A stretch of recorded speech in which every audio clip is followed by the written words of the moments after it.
યોજીને modified light રાખનારને દંડ. સુરતમાં રાત્રે આંખો અંજાવી દેતી વ્હાઇટ એલઈડી સામે આરટીઓની લાલ આંખ. 6,000 સુધીની દંડની વસૂલાત. સુરક્ષાના રસ્તાઓ પર રાત્રિના સમયે અન્ય વાહન ચાલકોની સુરક્ષા જોખમાવતી અનધિકૃત અને ભારે તીવ્રતા ધરાવતી હેડલાઇટ સામે સુરત આરટીઓ અને ટ્રાફિક પોલીસે કમર કસી છે. સુરતના વાય જંકશન ખાતે સ્પેશિયલ ડ્રાઇવ યોજીને મોડિફાઈડ લાઇટ ધરાવતા વાહન ચાલકો સામે આખરી દંડાત્મક કાર્યવાહી હાથ ધરવામાં આવી હતી. નિયમ ભંગ કરનારાઓને મોટો ફટકો. આરટીઓ અને ટ્રાફિક પોલીસના સંયુક્ત ઓપરેશનમાં અનેક વાહન ચાલકો સાણસામાં આવ્યા છે.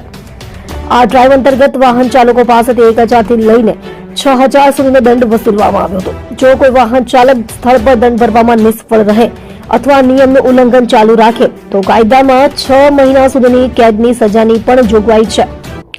કેમ લેવાયા કડક પગલાં? સુરતના આસિસ્ટન્ટ આરટીઓ અંકિત શાહના જણાવ્યા અનુસાર ઘણા વાહન ચાલકો કંપની ફિટિંગની હેડલાઇટ સાથે ચેડા કરીને તેમાં વધુ તીવ્રતા ધરાવતા એલઈડી બલ્બ લગાવે છે. આવી સફેદ અને તેજ લાઇટો સામેથી આવતા વાહન ચાલકોની આંખો અંજાવી દે છે, જે ગંભીર અકસ્માતનું કારણ બની શકે છે. રોડ સેફ્ટીને ધ્યાનમાં રાખીને આ સ્પેશિયલ ડ્રાઇવ શરૂ કરવામાં આવી છે.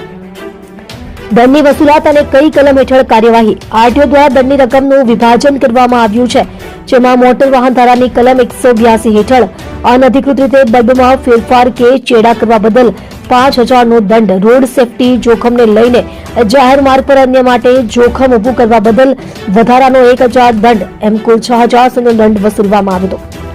250 થી વધુ વાહનો દંડાયા. ઝુંબેશ ચાલુ રહેશે.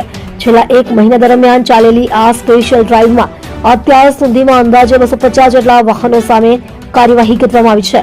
હાઈવેને જોડતા ચેકપોઇન્ટ્સ પર 24/7 રાઉન્ડ ધ ક્લોક ચેકિંગ હાથ ધરવામાં આવી રહ્યું છે. નાગરિકોને અપીલ. આરટીઓએ સુરતવાસીઓને અપીલ કરી છે કે જો તમારા વાહનમાં કોઈ પણ અનધિકૃત એલઈડી લાઇટ લગાવેલી હોય તો તેને તાત્કાલિક દૂર કરવી. આગામી દિવસોમાં ઝુંબેશ હજુ વધુ કડક બનાવવામાં આવશે અને નિયમ ભંગ કરનારાઓને છોડવામાં આવશે નહીં.